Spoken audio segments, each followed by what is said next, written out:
It's the time to get down. Which gets back to my fact-finding mission. Here's my fact-finding mission to Amsterdam, because this is what they're like. You know what? I knew he was gonna bring this. I knew he was gonna bring this. They're blowing bubbles on the street.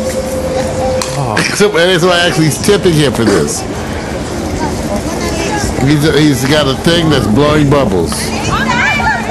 Got a drawing crowd. More money coming in. This is your on-scene reporter, Mario Hensley. Now I wanted to set the mood. I wanted to set the mood, everybody, for you, tell you about my fact-finding mission to Amsterdam. This is the Burbank Studios backlight, you guys. Just follow Mario. Because, you know, this is all part of our Pack Stereo Just Say No program. But first we have to do some fact-finding. Now, I told everybody from what I read, it's like everything they have in Amsterdam, they have in Las Vegas. This is different. But nice lead-in. I said, let's go to Amsterdam and check out these people. And so I'm going to take some questions, Vic, and I want you to help me, Vic, by checking the chat room for me. Look, believe me, right now there's some Z's going across the bottom right now. There's some Z's. That's because y'all are sick puppies. Yeah. I want you to see the happy people. Look at that guy. They got black folks, man. Y'all see the black folks? You know, okay, because now they got a bunch of Africans. No, they say, you know, promotional and marketing. They say, get that first video that grabs them so you can keep them. Already, PMC done left the room. Mac, he's outside talking to a seal. See, this is what you're doing. Well, first of all, you guys, it's the whole thing of looking at the fact-finding issues. Where's my page? Here it is. All right, because I know the stuff that you guys want to see, but you remember now. First of all, let me tell you, the Dutch are interesting. And I think the whole thing is, first of all, because I know you don't know. Let me go show you where it is. Amsterdam, Netherlands. It's not Denmark. Right. It's not Norway. It's not Sweden. Okay, that's the first thing I've run into. So here it is, Amsterdam, Netherlands. It's a very small, densely populated in just certain areas, okay? It's famed for The Hague. It's between Germany and Belgium. Look at all that. Here's a picture. There's the border. This whole border is with Germany. Right. Okay, and then down below is Belgium. Now, it's a 2-hour train ride from Amsterdam to Brussels, Belgium. But the weather was so dreary, I said I'd let those kind of travel things wait for my next visit. Gotcha. When I come back and it'll be all sunny and everything. But I wanted everybody to know where it was, okay?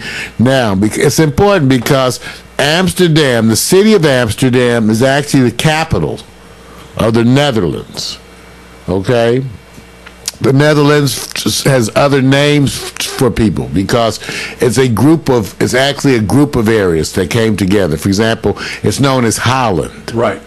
That's where people get a little confused. I was confused, okay? But when you go, it's important because, and to look at their proximity, because that has a lot to do with why they've been invaded a bunch of times, I guess, okay? So now, and the most recent time being World War II, when the Germans came in there, where we get to the other stories. But I wanted you to understand that's where they are, okay? And it's densely populated. It's also where The Hague is. The Hague used to be the capital. Right. The Hague is where they have the big court that comes together. Yeah. Okay, so everybody knows. Now, but part of our fact-finding mission had to do with the perceptions that people have, that it's a liberal, kind of environment, and their attitudes toward that. So we went on a fact-finding mission because of all the occurrences that are going on here in the United States, all the issues occurring in Washington and Colorado with the legalization. Right. Mac McAllister himself has a dispensary, not more than 5 minutes walking. Mac, have you timed it yet? 5 minutes walking down to the... And since they have recreational, Mac could actually conceivably walk in there and just purchase marijuana. No, of course he would not do that. Why not? Because, of course, he's treating his body as a temple, as I treat mine. I would actually, just so you guys know. Sure, his body is a temple. I remember. As you saw from that last visual. I did something, because I don't drink alcohol, but on my 21st birthday, I said, I want to go out and have the power of purchasing something that I'm legally okay to do. So I'd actually go in and purchase some just so I can say I had the power to do it under the freedom of the buyer-consumer law. as a person who, once it was legal, right, I would have want a to recreational, you would keep some around for your friends. I would sit there and say, this is a time. It's just like having a bottle of alcohol before, during, right before Prohibition, and then after, and say, here's the difference between this moment, and just recognize it. That's all. So I would do it. Well, hence, you may enjoy the whole city of Amsterdam because they have their reputation because of basically the red light district. The red light district is known for the women, and I'm going to call them sex workers, right, as opposed to the prostitutes because it just sounds and feels better, and they just came off cooler. They just came off. So first of all, let me show you. So. That was part of the fact finding, to go there and take a look specifically at the city and the culture, what the city looked like, the culture of the city. I wanted to also check out the marijuana and coffee shops. We were going to take a look at the red light district, the late night habits, and then also had to go to the Anne Frank house and talk a little bit about that. And then the whole question is why I will be going back and when. Okay, so that's what we were going to cover today. So feel free to ask me something. Let's take a look at the first video, Vic. Okay, you guys, I've been wandering the streets, and there's a lot of people out here. I'm in the Leidensplein area. Leidensplein. Forget it. I'll tell you later. But anyway, that behind me is the Bulldog Cafe. It's amazing, but just to my right, there's a Burger King, and I saw a McDonald's. But I'll be damned if I came to Amsterdam and eat at a McDonald's. So to eat some stuff late night around here, there's a lot of things to try. Plenty of nightlife. People are very friendly. Very interesting spot. And of course, I'll hit the red light district. Just not tonight. At least I don't think so. Peace. Let me tell you, that was video I recorded the night I came in. Let me tell you what happened. I caught a 2 p.m. flight, which was a 10-hour nonstop. Because if you don't do it in 10 hours, you're going to end up doing it in like 14, 16. Right. With all the layovers. So 10-hour nonstop from LAX to Amsterdam. Okay.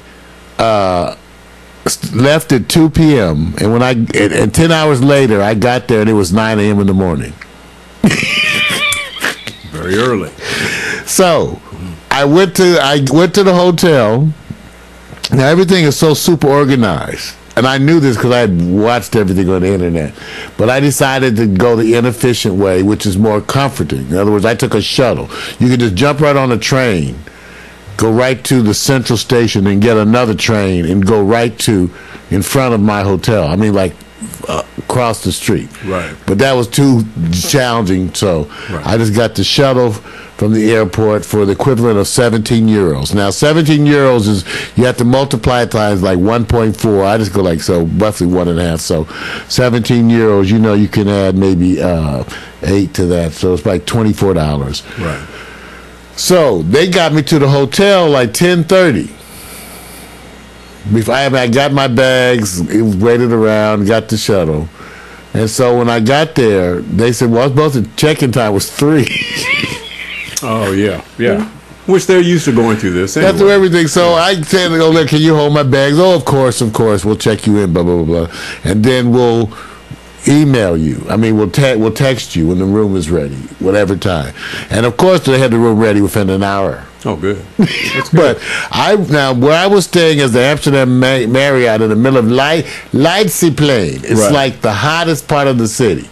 Okay. You walk 2 blocks, and you're right in front of the biggest coffee shop, marijuana coffee shop in the whole city. Okay. It's not near the red light district, but you can get to the red light district on a simple tram in about 15 minutes. Oh, cool. Everything is, and plus you can walk it if you really wanted to. Okay. Wow. You could, Vic. You would easily walk it. Right. Okay. I would take the train. It's like going to Lemur Park. No, it's a little because you would do it if you wanted. It was a good day just to get a real walk, because it is a real walk. Because I did a walk that was 3 hours. Oh, okay, good. Okay, when I got there, because I had nothing to do. Remember? Right. I got there, so I took a walk around. Okay. I had in my mind, I had time to burn till they got the room ready. Okay. So I want you guys to know I was prepped and hit the street, but I wanted you to see the Bulldog, because the Bulldog is one of the big name places. Okay. It's one of the big name ones. I can't really let you guys see, but I'm actually inside the famous Bulldog. Jamming up in here, hot. That's just playing all that American hip hop. They got this stuff too. I did a Mac McAllister video. See what they were doing down here. I'm having a coffee. Great coffee. They do this thing called the Bulldog coffee, which is like hot chocolate and coffee. I'll let you guys know. Bulldog Cafe. No, Bulldog Coffee Shop. Let me show you. Now, Lightsy plane. What's wrong with him? He can't get it right. It's Lightsy plane. It's light. Now let me go to my Facebook page so I can show you this. So you guys, I got to explain the coffee. So what happened was I had nothing to do, right? So I said, I want a coffee, right? Right. I'm looking down the street, so I go walking. Right. I didn't actually know, even though you read. See, it's different when you read than when you actually walk the street. So I like to start off walking. They said, it looks like everything's down there. Okay. So, Vic, I walked down there. At first, I didn't know. It's just till I got 2 blocks and was in the middle of all the shit. I said, whoa, now I get it. Whoa. I turned to my right and there was the Bulldog. I was stunned. Okay. I said, oh, man, so I'm in the middle of okay, all right. Now, let me show you some of these photos. So I want you to see this coffee, because the coffee is important. The coffee was a thing, because I went in there to get a coffee. And, I was just trying to start out with something simple. Okay, here's my photos. Okay, let's go all the way back down here to the beginning. Oh, here's the first one. Okay, take a look, you guys. So that's the coffee. Okay, that's like $2.50. That's 3 euros. 3 euros in dollars, you multiply times 1.4. Okay. Roughly. So it would be like, because they're more expensive. But these coffees are the bomb, and they make them for you. So I went down there to the coffee shop, and the first thing that I noticed is that it wasn't what I expected. Like I said, I couldn't really shoot videos in there, but I will show you some videos of people in there, because you have to watch. And they have other people, you have to be careful. They let you do it if you go through a bunch of shit. Right. So, but I didn't, just too much. So the whole thing, because you can't show other people, because the whole thing is how the coffee shops work. Now, the part that would freak you out, Dick, is that they're like a health food store. They got all these signs up: no alcohol, right? No tobacco, no smoking. When they say no smoking, they mean cigarettes. So you walk into now. One thing about the Bulldog, they're really into making money. Right. So upstairs is a regular restaurant and bar with alcohol. Okay. Because you have to keep it separate by law. So upstairs is a bar with singers and all that, and all that, and food. And then downstairs is the coffee shop. And by definition, if you say coffee shop in Amsterdam, it means you sell marijuana. Right. Okay. So, but they sell coffee. So I wanted to get and see the culture. I'm down in the coffee shop. This is the coffee. Now, everywhere in Amsterdam, they give you cookies. They feel like they invented cookies. They love cookies.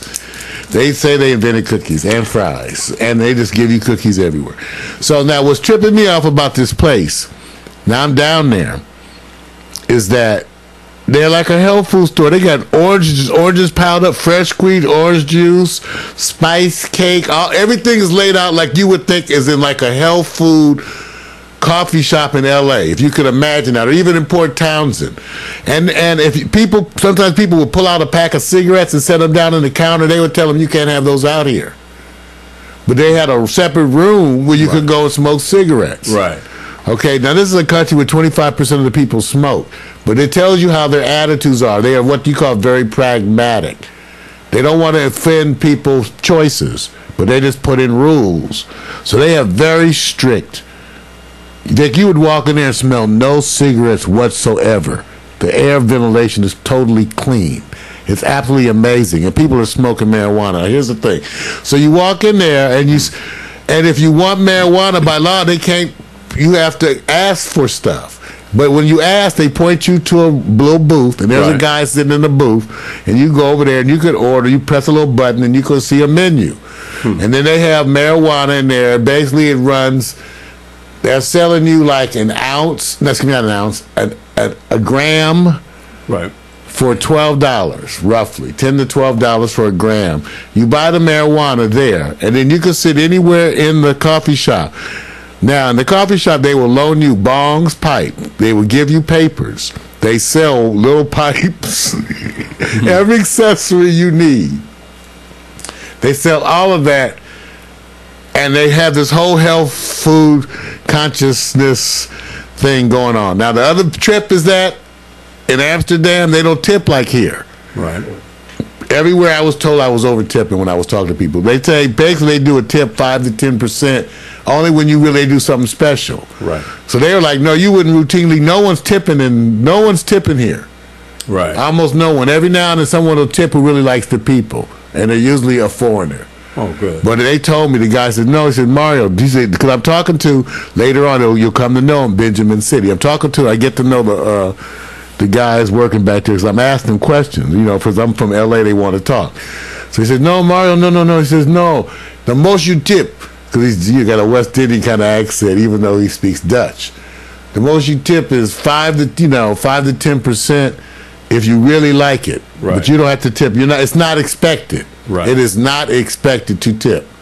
Okay. Okay. Even when they have their little tip cup out there, they go, it's just not expected. People do it when they really like you or something. Right. So the first part that you all would trip off is that you would go in there and they have those cigarettes, and then they get all funny with people who try to come in there with cigarettes. They will stop. You won't get 1 foot in the door. They tell you up front, no smoking.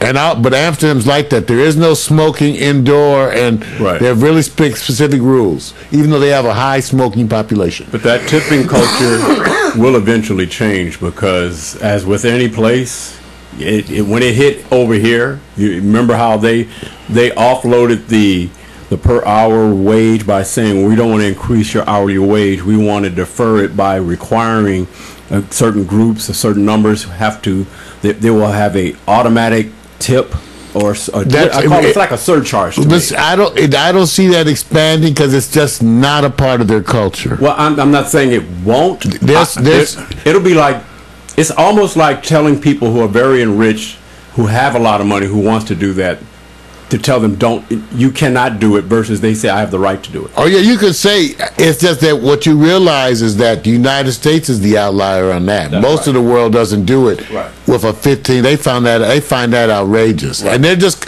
And in fact, remember, I'm saying that the Dutch are not as liberal as you think. Right. They're just very pragmatic. Right. By that, cheap is part of it, kind of. Right. But on the other hand, they spend for expensive items. When they really want them. Right. Okay, a bicycle costs like 30. You can get an inexpensive bicycle new for 30 euros, I was told. Right. That's like $50. That's pretty good. Okay, because everybody's biking over there. Now, so I got to tell you, I had to give you that little intro. Now, let me tell you the other things you first notice on getting there. Because it was cold, 45 to 35 degrees. I was dressed appropriately. The people are tall, you guys. I later found out they're amongst the tallest in Europe. The first thing I noticed, it just seems like I was seeing a lot of thinnish, but they kind of thin on our standards. But the average guy was like over 6 feet.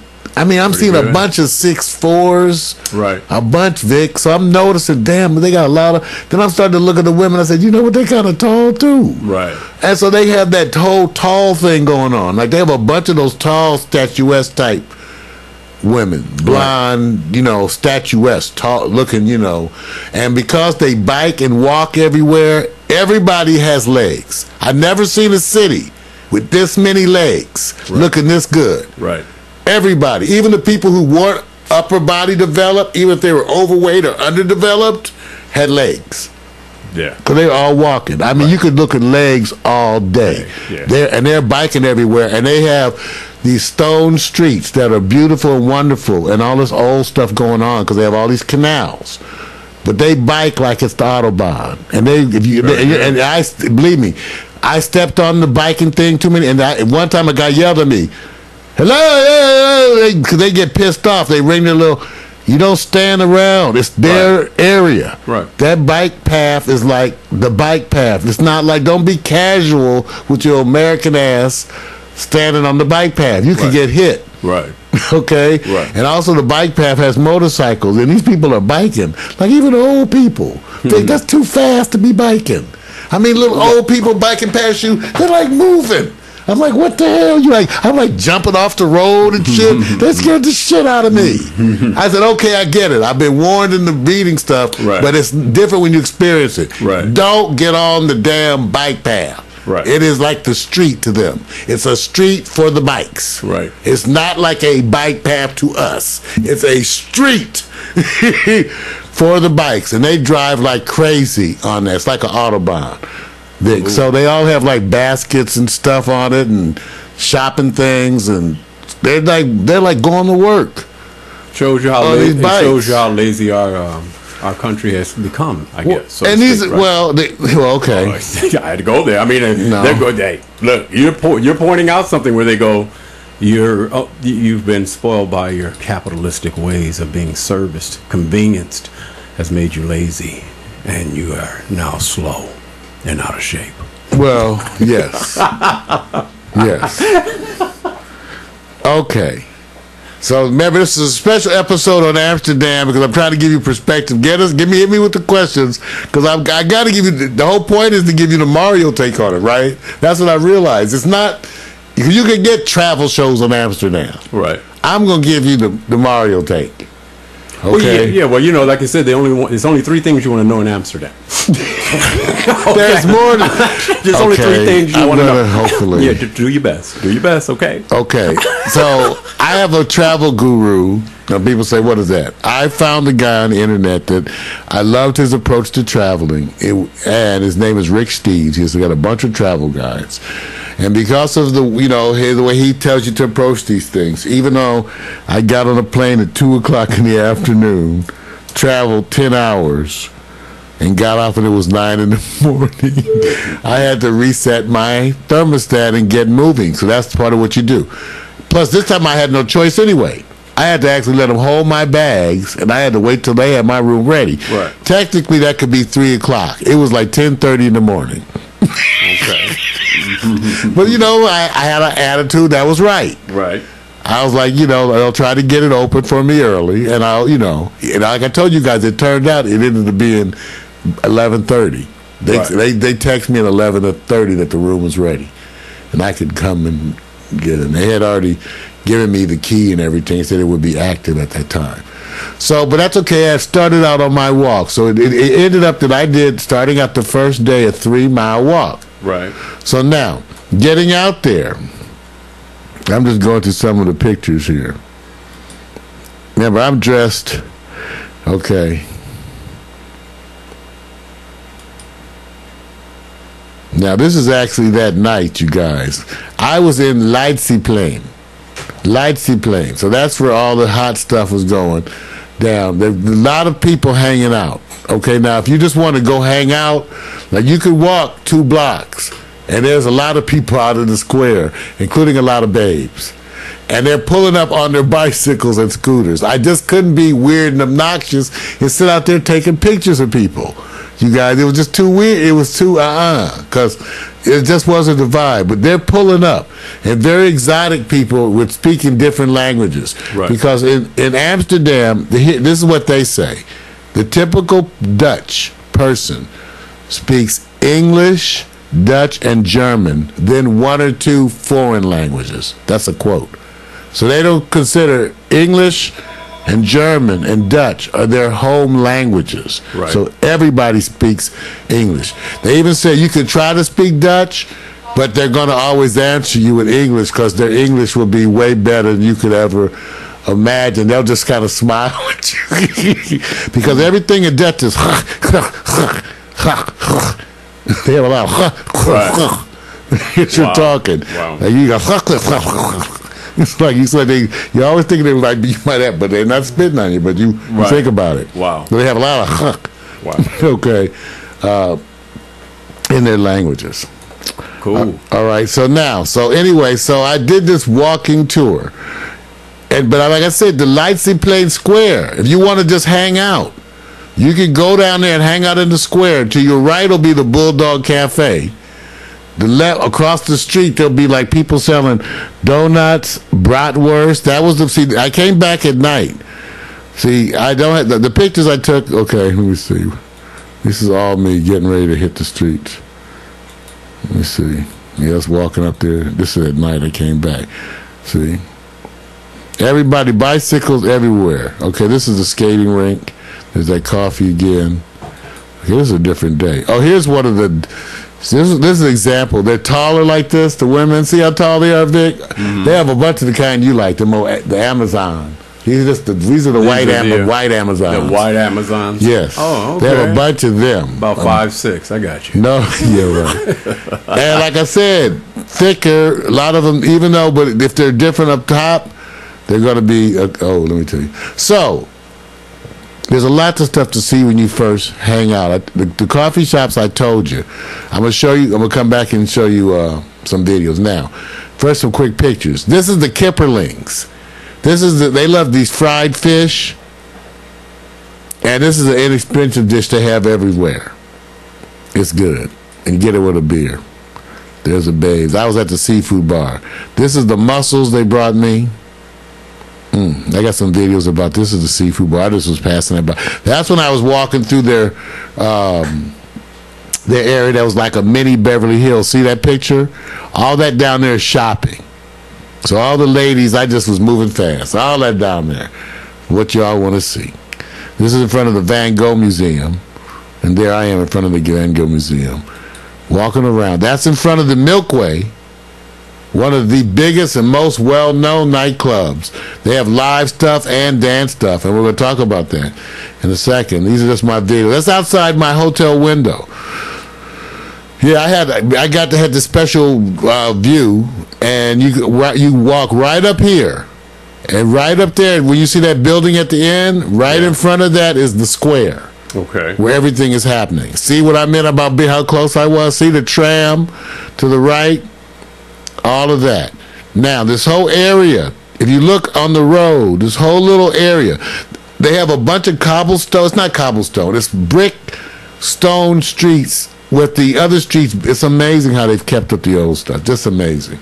But this bike path you see is over here, like I said, it's not like a bike path in your concept. It's like the damn bike road. Right. Like a street for bikes. They will kill you. They will keep telling you down there. That's the only thing. They're a little obnoxious. Oh, this is the Vincent Van Gogh self-portrait. I went to the Van Gogh Museum. Now I'm gonna come back and show you some videos, but I want to quickly go through the pictures, then come back to so you guys will have more stuff. Take a look. This is an actual easel from Vincent Van Gogh and some of his paints. You can actually see them. Go in here. You had to go through some security. These are more Vincent Van Gogh photos. All of this I posted. Now this babe right here. She was bad. She's bad. She was bad. You had to see her. I thought you can't be obnoxious. I was trying to take pictures. Yep. That looked like Prince. Yeah, right. And I have the headphones because they got all this narrator stuff going on. That's outside of it. Now, there's the big. Okay, this is the Central Station. Now, you could actually, what I did is took a train up there to do a walking tour that started there. Okay? Okay. Now, that's me in front of the Sex Museum. Wow, that's a wonderful Picture of a sex museum. Like I said, I can't be. That's some fried mussels. Okay, take a look at this place. That's like a big department store. This whole area, this whole walk along thing here, Vic. Right. You walk along for like a mile, and it actually takes you down to right near the red light district. Okay. So this is like walking from the square down to the red light district. You're walking past all this. Now here's the square. This is Dom Square. I think that's Dom. Yeah, that's Dom Square. That's right where you're getting now. I'm actually going to walk over here. They're so organized and pragmatic. Let me tell you about the red light district, okay? They did it because their whole attitude, again, is very practical. They felt like people were going to do it, so they just want to regulate it. Their attitude towards sex is very much like their attitude toward drugs. Okay. So they set up an area. There's no prostitution allowed on the street, so there's no hookers or anything like you think of walking around. You only can work within this area. Okay. You rent these rooms, and you pay for the rooms for half a day, or half a night, or something. It's like split. 12, I don't know. Right. They split up the hours and the shifts. You can rent the rooms. They have a bunch of regulations and requirements, and basically the women showcase themselves in the windows. Now, what's the trip? I don't know what you guys are used to from prostitutes. I've been around New York and D.C. This was really weird to me, because the prostitutes are coming off very okay. If you imagine Jennifer Aniston as a prostitute, I don't know how else to say it. For prostitutes, they come off really wholesome, a bunch of them. Very beautiful. Right. But kind of like happy, smiley, wholesome-y. Right. Like even when they come, you're standing in the window, they're not like, dun-dun-dun-dun. They're more like, right. Like, hi. But they're just in bra and panties. And they're like kind of friendly. Kind of he. And at least that's the way they are, because they get to choose their customers. Right. You walk past them and they signal you to come or whatever. Or you can signal them, but they're very, they look at you too. So, and maybe that's the way they were responding to me. I don't know. But that's the first thing that was weird to me, is that they're all like pretty and nice and all being all friendly. They wouldn't be like sexual. They would be like kind of like, they're just damn near naked going like, hi. Right. And it was explained, I had on my little walking tour thing, as you circle around, there's a center church, amazingly, right? In the red light district, there's a center church. And then a lot of the prostitute areas are right around in the streets that circle the church. So if you start in the front of the church, as you circle around the church, the sex workers are let's call them that. The sex workers change. They tell you, they go from being finer in the front to like not as fine as you rotate, and they get cheaper too. Right. They typically range from 30 to 50 euros. So 50 euros might be like $80. Right. And as you rotate, they get fatter and older. Wow. So that around the back, by the time you get around the back, Vic, they're 30 euros. And then they still have every kind of woman you could imagine. Okay. But definitely, if you want the ones that look like models, like when you go, okay, all the sex workers in the front had me going like, whoa. I mean, they look like your hot pigs. See, the good thing about this, they were stunningly beautiful. Since I know nothing about having prostitutes approach or being in that environment, all this is brand new to me. I have nothing to compare it to. But Vic, I'm saying too. Okay, here's walking into the red light district, right? Mm-hmm. Okay, this is a condom shop that they say marks the beginning. Okay, and then you have these little red lights in the street. They actually signal when no matter what side street you take. When you exit the district, they have little posts in the road that have flashing red lights. Gotcha. Because you have to act differently. This is where you can start. It's at the condom shop, the famed condom shop. Okay, now look at the condom shop. That is interesting, isn't it? Wow. Okay, now that's what I get back. Okay, now I'm gonna go back and show you. These are some of the food. I'm gonna go back and now show you some of the videos of the red light district. We'll talk about it.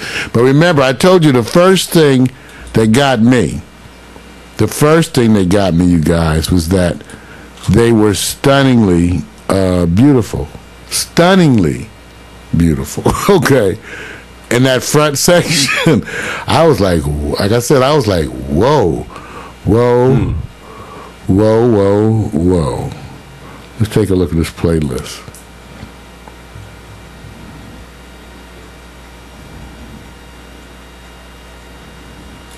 Let's take a look. I'm going to the videos. I put some videos. Okay.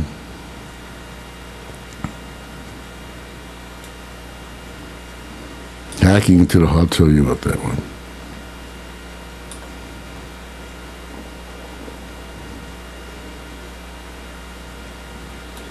This the video. Here we go. See, y'all see what I'm saying? It was just easy to show you videos that was already up there. Sex work is a completely legal profession, and the working spaces are legal as well, but only in places that have a specific purpose for prostitution. So you cannot start a sex business anywhere you like. So in the red light district, for example, they counted all the buildings in 1996, and they gave all these buildings a purpose for all along prostitution.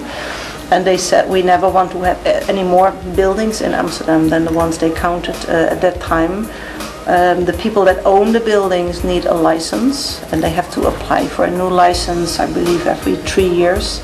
And they can lose the license if they do something criminal. That's right. Like if they give working space to sex workers that are younger than 18, for example.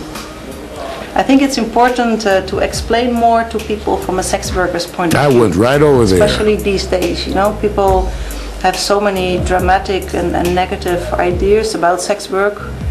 But I really believe that they were friendly to me. To make people understand more and especially respect sex workers more is sex workers themselves explain more about their I walked this out. This was a trip in there, y'all. Because maybe it's me. But the sex workers were friendly to me. They kind of wanted me as a customer. Maybe I look clean and fast. But Vic, I'm saying, okay, in the front parts, I'm talking stunningly beautiful, steadily. Every 5 or 10 feet, you going, ooh, shit.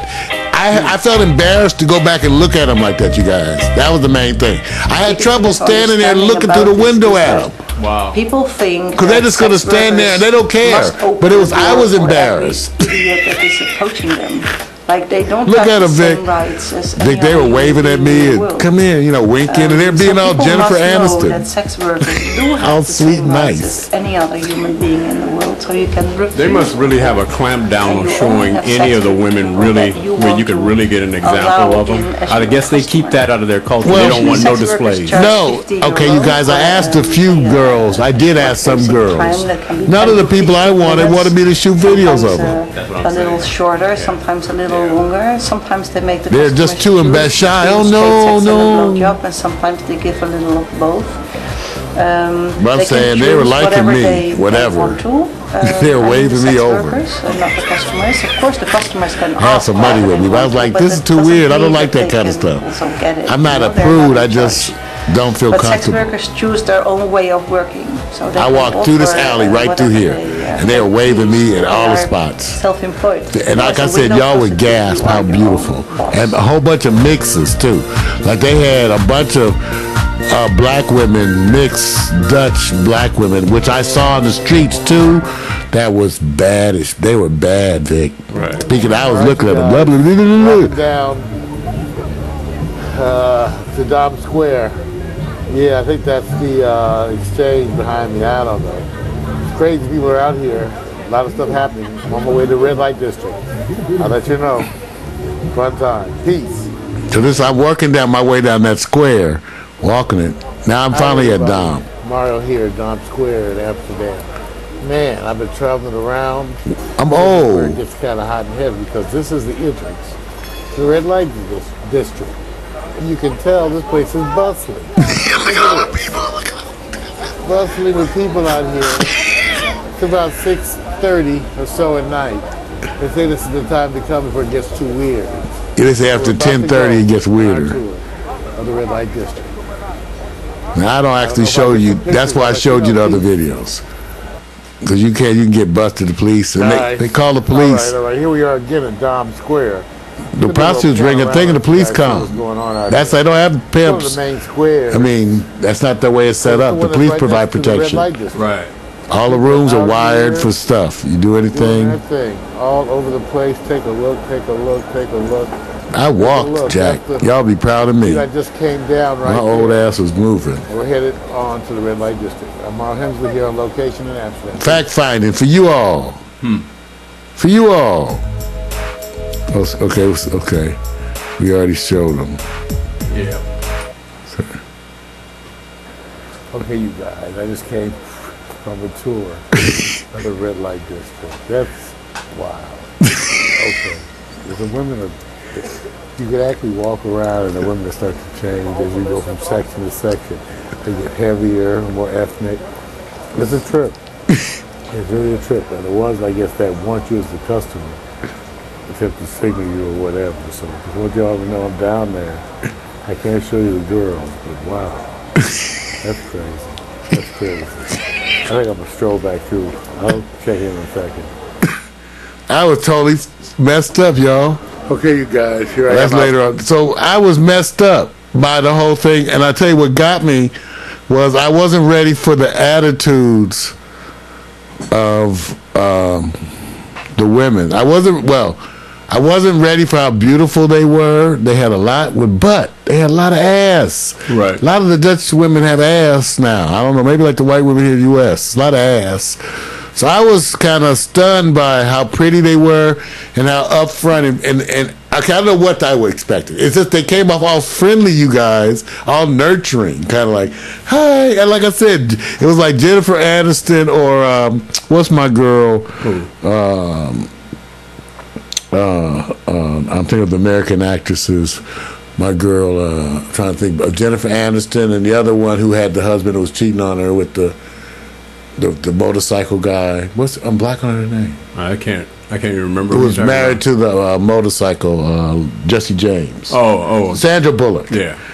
Okay, if you can imagine Sandra Bullock or Jennifer Aniston as sex workers. Right. And being all friendly. That's what was tripping me off about the whole thing. Gotcha. So it was very good. Wow. Okay? Now, as part of the whole thing, you guys, I got to mention this too.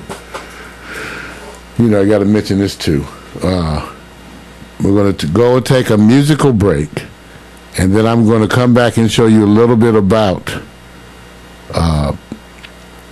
the Anne Frank house. But now remember, I got to tell you this story because this leads into the musical break. So as it turns out, since the big square is 2 blocks from my hotel, and that's where a lot of the action is. Most of my days I started there having coffee. The easiest place to have coffee was the coffee shop, and since the marijuana smoke didn't bother me, Right. I could go there and have coffee. So I was going there starting my days off, and Benjamin was one of the people I met first, and we talked about being LA and this and that, and we talked. Now he never told me he was an artist till like the day before I was getting ready to leave. I was in there, and he comes up and tells me he's an artist. I said, well, I do this stuff. So he says, well, come check out my video. So this is the first one. I think at 2:30 we comes in about him. And his name is Benjamin City, and he's an artist in Amsterdam. Interesting. I'm going to show you a little interview with him, and also then a little piece about the group. Now, meanwhile, this whole time I've been seeing him in the bar. Right. Coffee shop. Mijke van Wijk met Mijkersmiddag live. Wow. I got to start at 2:30, I said. Maybe they have a default position on that video that says you can't skip.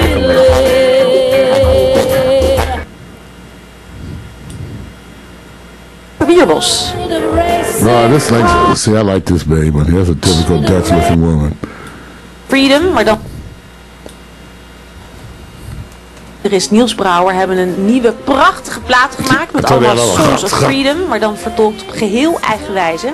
En Circles in the Square Society heet hij, met op trombone als speciale gast Walter Bierbos.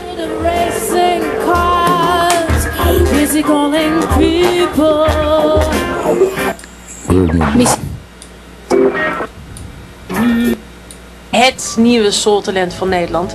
Hij stond al in de finale van de Grote Prijs van Nederland. Dit is Benjamin City. Here he is. I can't sleep, no, I can't eat, oh no, my heartbeat just won't stop, it's racing around the clock, but I wanna know, I just wanna know, if this is love, if this is love.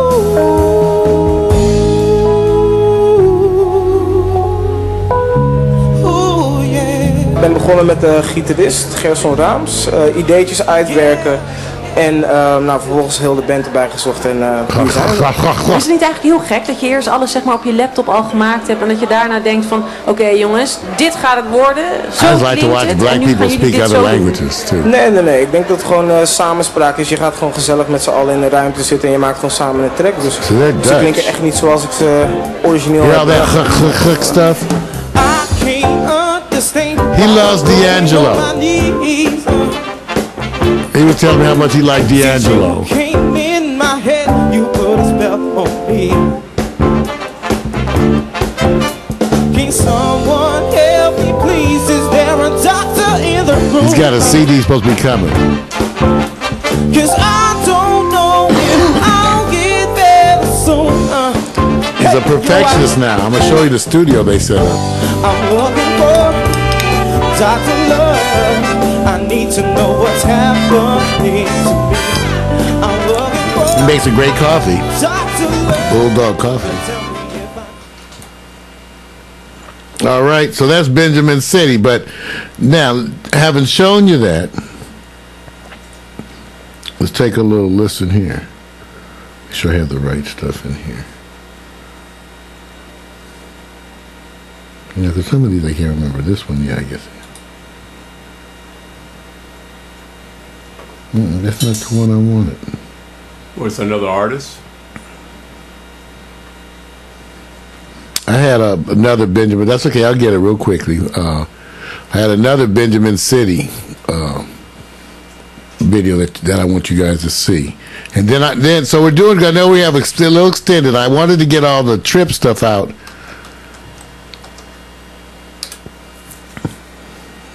Here it is. This is what I want you to hear. The Benjamin City promo track. Here we go. Benjamin City music.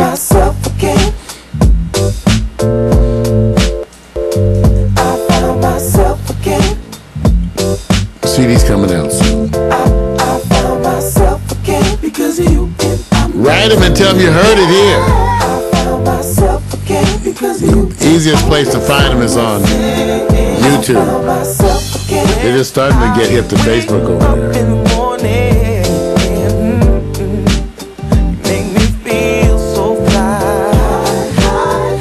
Now yeah, he sings and he heard him speak that Dutch, right?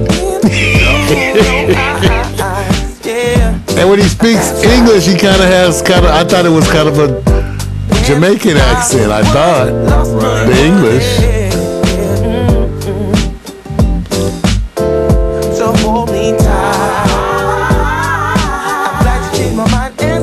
I got his full name. Canal van Benjamin. Canal van Benjamin. Go and check him out. Get ready for I told him I'm going to do some promoting of him. So we just met in the coffee shop and had a natural vibe for days. And on the day before I left, come to find out he's an artist. Because I had told him I would bring him a card. Right. When he saw my card, he started asking me. I said, hey, yeah, I do a show. We do DJ, all that. He's like, what? I do that, blah, blah, blah, blah. And he gave me his stuff and wrote it down. Said, if you go on YouTube, I have a video. Oh, good. That's cool. Ain't that a wonderful story? So this is after having coffees with him throughout the week. Thank you, Benjamin. I met a couple other guys, too. A couple Israeli guys, producers. You You know, one thing I would say about the coffee shop, the vibe that is in them is unlike anything I've ever experienced. You have a communal vibe with a whole health food kind of consciousness thing going on while people are smoking marijuana and buying it there, and they have less drug problems. Your young folks use less marijuana there than they do here.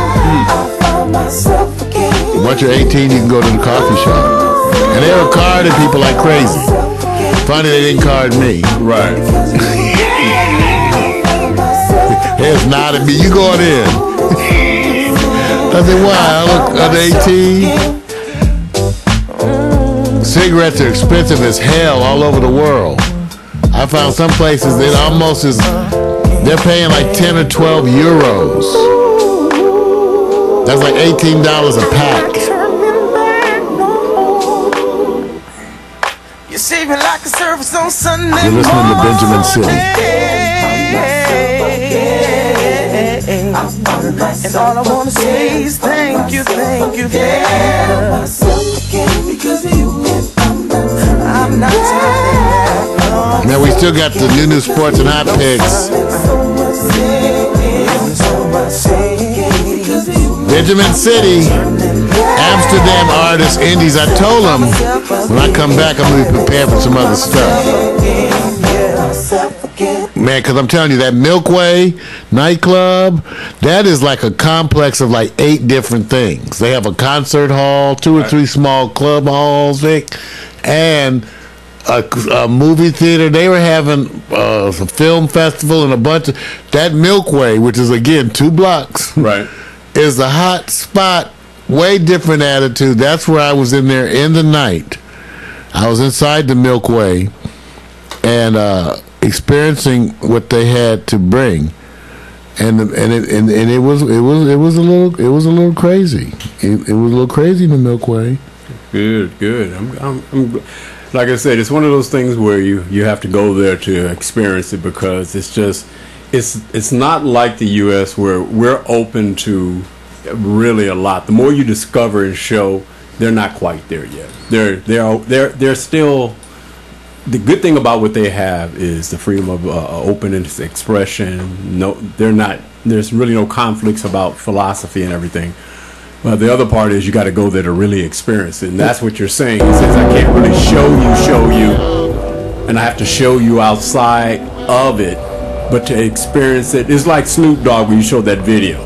Snoop Dogg driving down the street. Right, you have to experience it. You do, because the environment is a little different. I was kind of paranoid of people asking me to dance. Because I was definitely attracting a little bit of attention. This place was packed, and this crowd kind of ranged from the 20s into the 30s, I noticed. The age ranges was a broad difference. Right. But it was jamming. It was jamming. This is at the Milkway. I just wanted to see what was happening, so I just paid some money and went into different clubs. Right. But just, you know, yeah, it is rocking. It is rocking. Again, different, so much different than what we said. Now, my final part to comment on this, you guys, and I had to do this because Amsterdam is full of history. It's full of history. When you visit these cities, you're amazed by how well they've kept the city up and integrated it, because they have all this old architecture, right? And they're retrofitting everything. Right. Okay? First of all, the city itself is on reclaimed land. It's all on water. Right. They have a bunch of canals everywhere, and they have a bunch of... I didn't realize that in Holland, part of the reason for the windmills is that they were pumping, right, even back in those days. Right. They were pumping the water out from Holland. Holland has reclaimed so much land.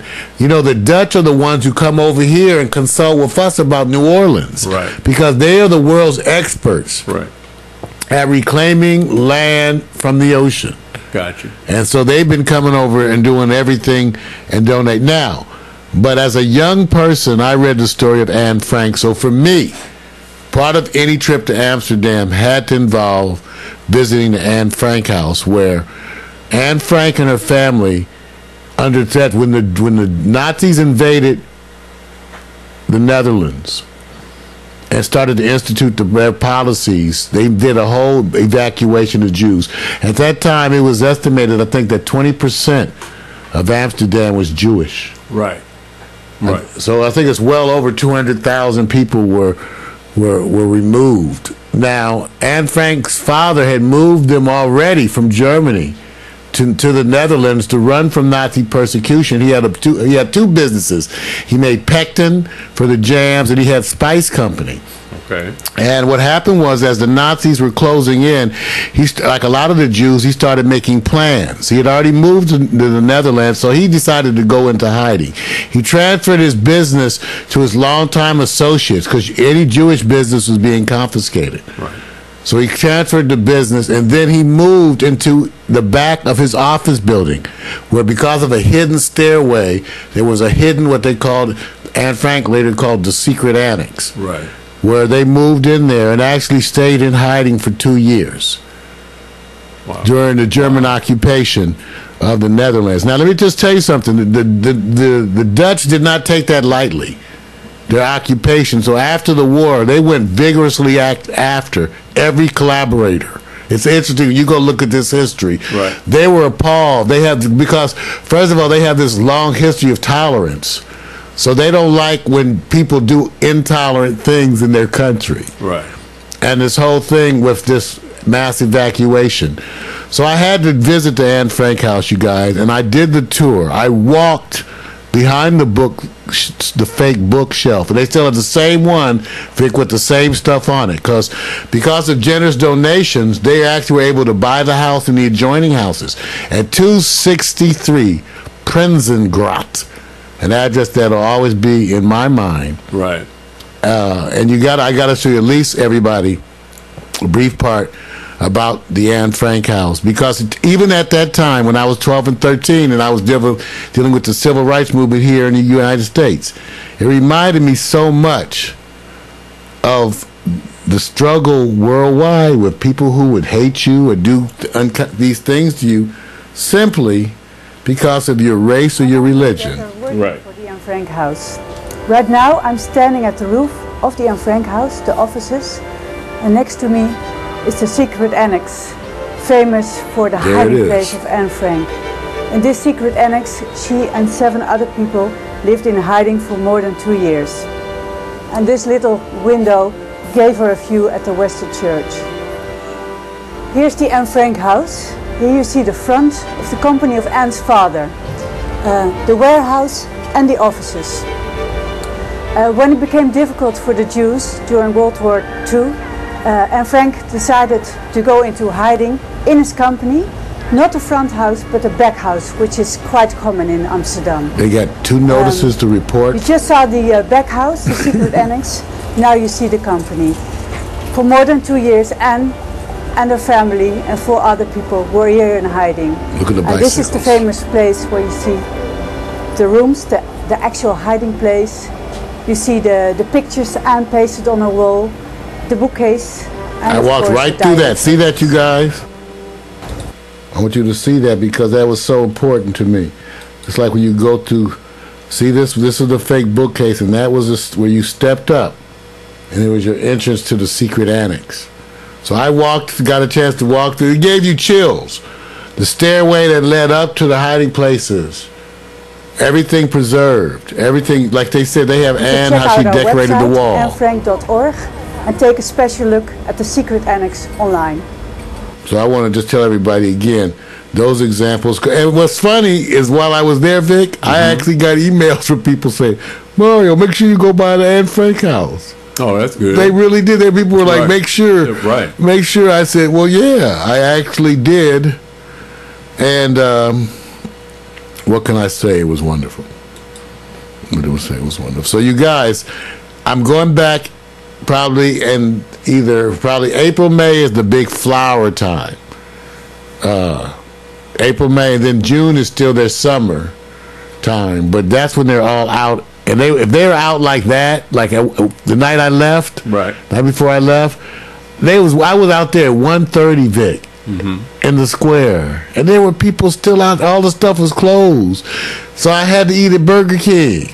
I didn't want to, but even the person doing the bratwurst and the donuts, they had closed up. It was 1:30, and people were still out there, and Burger King was packed. What about your hotel? Oh, they had even though there were 5-star, they had 24-hour menu. That 11 p.m. till 6 a.m. menu was basically some pasta, some salads, cheesecake. Oh, I feel you. Cheese, Yeah. you know, I was offered cheese. Yeah. It was like I didn't want pasta right now, so I was looking out that window, that damn Burger King. You know, I put my jacket back on, walked back down, and walked the 2 blocks to the Burger King, and it was packed. Understandably so. And those Dutch people. Yeah, you got a taste of what happens when we get over here, where people say, "What you go to fine dining," and everybody races to the drive-throughs more than they go to the fine dining. All right, we're going to come right back for the new sports today. That's it for the. I'll give you a transition for a minute. All right, you guys. All right, so there we go. Dick, how you coming? Oh, I'm fine. I think we're ready. Yeah, I'm fine. You know how it goes, man. It is what it is. You know, can't compare. You know, I can't bring sports to impact Amsterdam, the culture in the country, but I will do my part because I'm required to, because somebody has to be a fan reporter, and that's me. I think it's rugby. I don't even know what it is. Ladies and gentlemen.